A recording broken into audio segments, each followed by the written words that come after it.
The Chicago Bulls have released their NBA schedule for the 2025-26 season. We're going to talk about it right after this.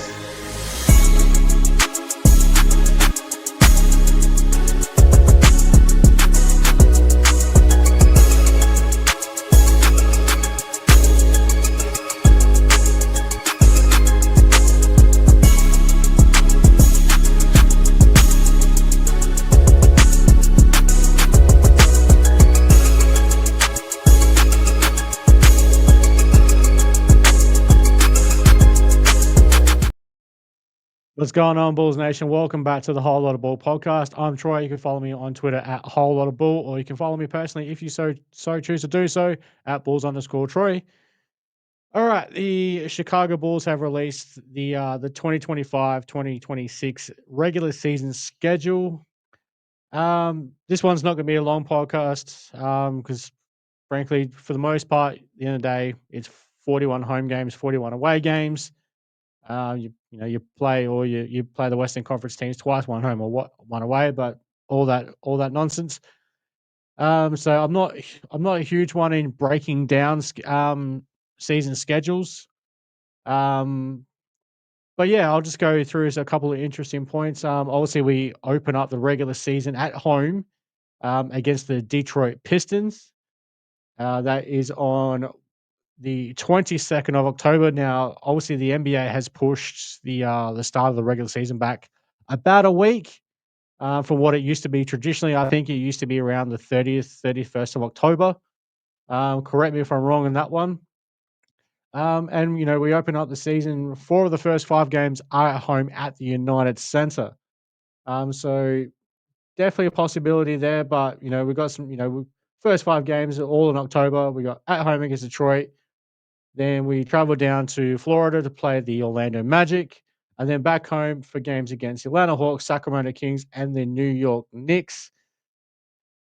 And looking at the first 20 games in general as well, it seems pretty tough because after those first five games I just mentioned, then we're at New York, so we got back-to-back games against the New York Knicks, one home, then one away in New York, and then home against Philly, at Milwaukee, back-to-back against Cleveland, then at home against the Spurs, and then we're at Detroit.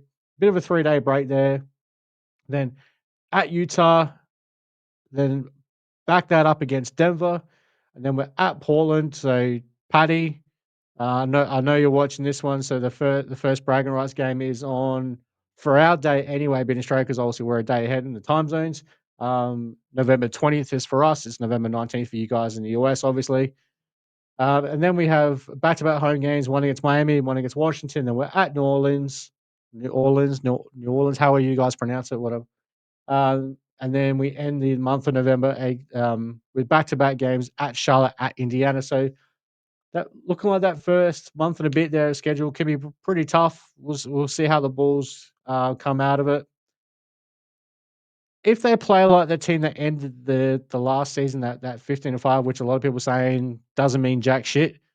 Um, if that's the team that comes out to start next season, then hey, if they can at least be around 500, that's a good start to the season. I'll be happy with that. But for the most part, I just want to see this team gel, playing good hard basketball for the most part.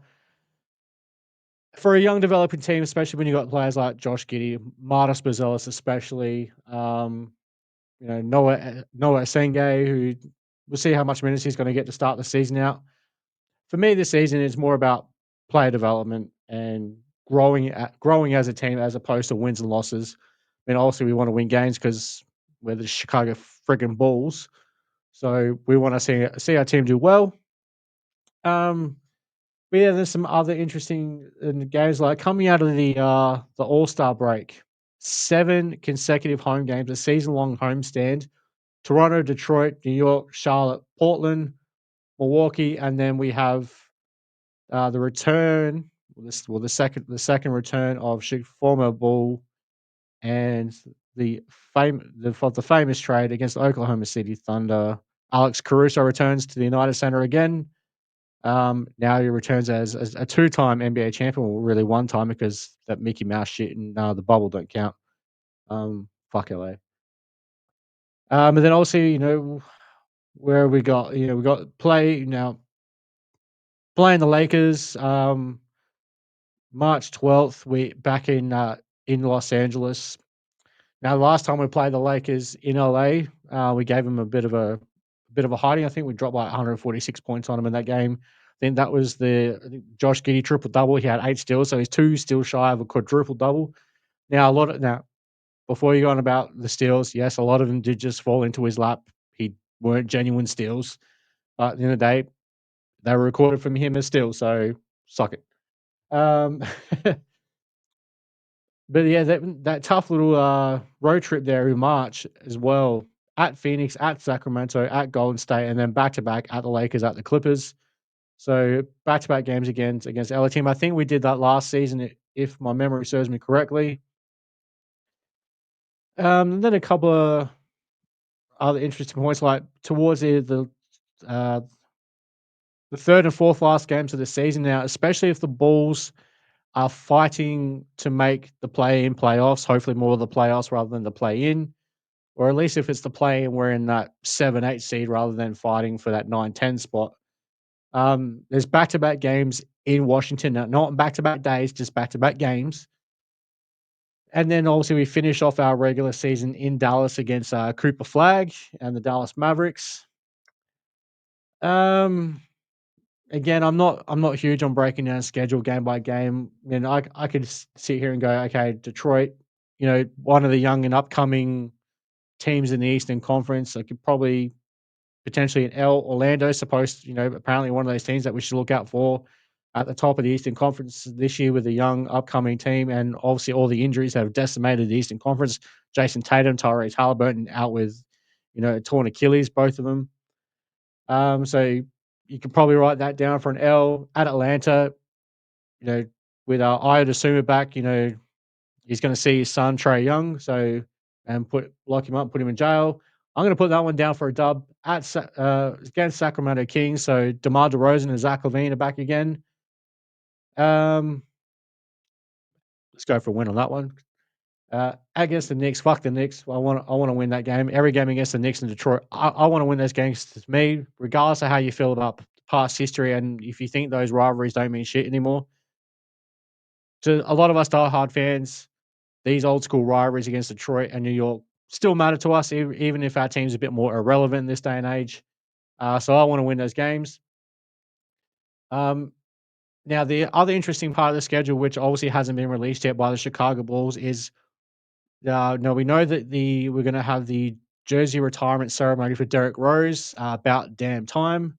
Well, even though he's just say about damn time, but he only retired at the end of the previous season, like the season before last, when we obviously had Derrick Rose night. A lot of us thought we may have had the jersey retirement surprise then, but that Jerry's, um, as some people say, Jerry's going to cash in on that one by having two different Derrick Rose nights. There were just having a general Derrick Rose night, and then the jersey retirement ceremony, getting that number one up in the rafters to go along with Jerry Sloan, Bob Love, Michael Jordan, and Scottie Pippen. Maybe who knows? Maybe one day Dennis Rodman will be up there as well.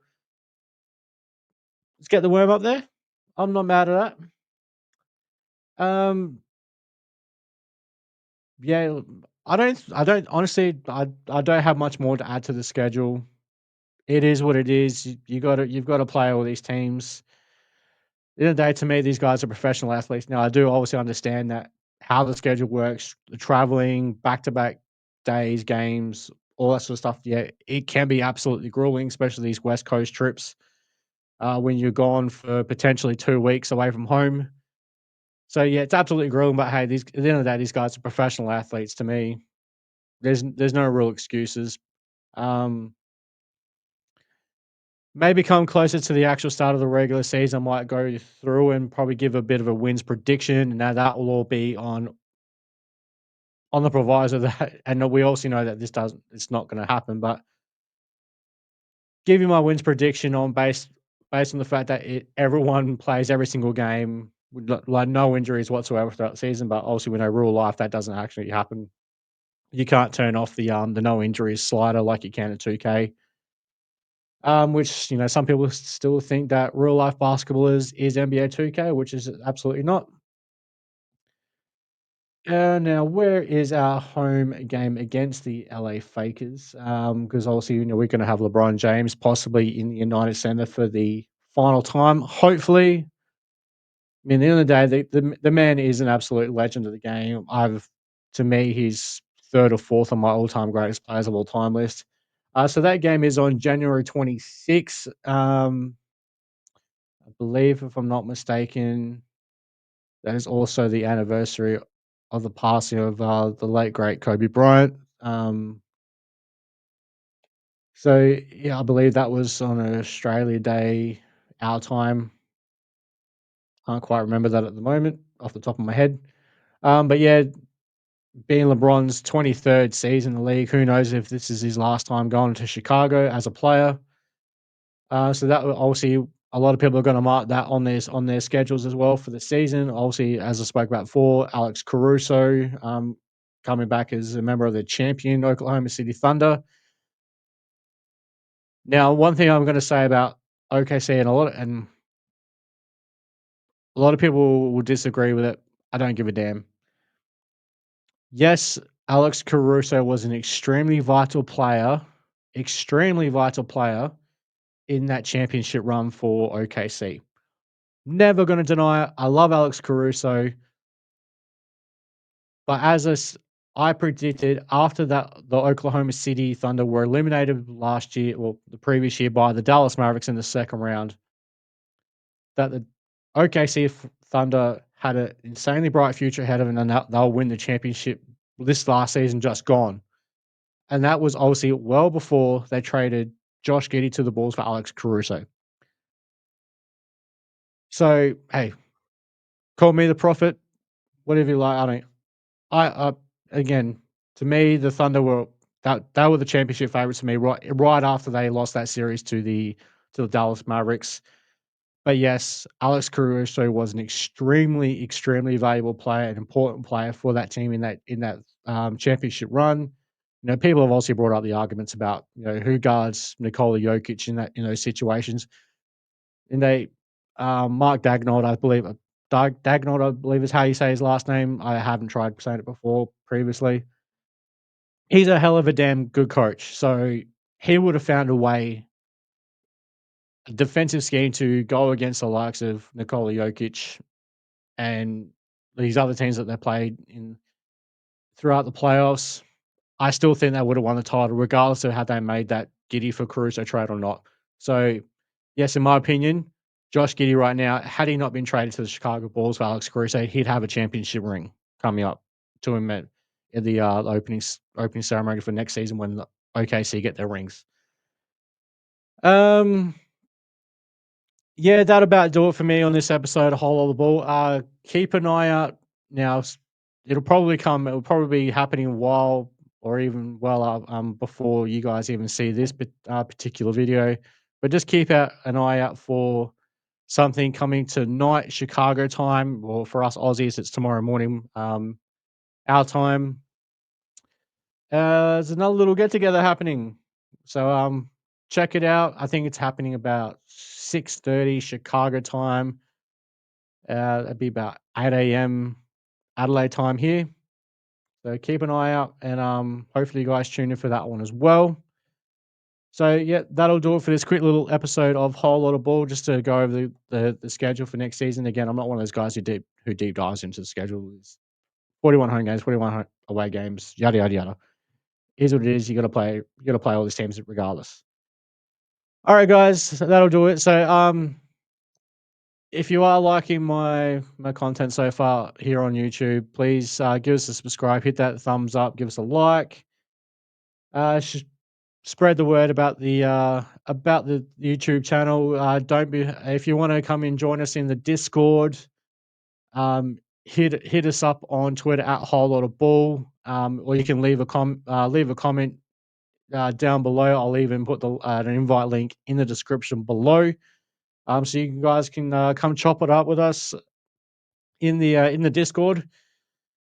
So Yeah, I'm Troiger, and you can follow me again on Twitter at Whole Lotta Ball or personally at Bulls_Troy. And some point down the near future, you'll also see a whole lot of NBL, which I'll be talking Australian basketball, specifically the NBL. Obviously, hence the name Whole Lot NBL. All right, guys, that'll do it for me. Take it easy. Go Bulls. See red.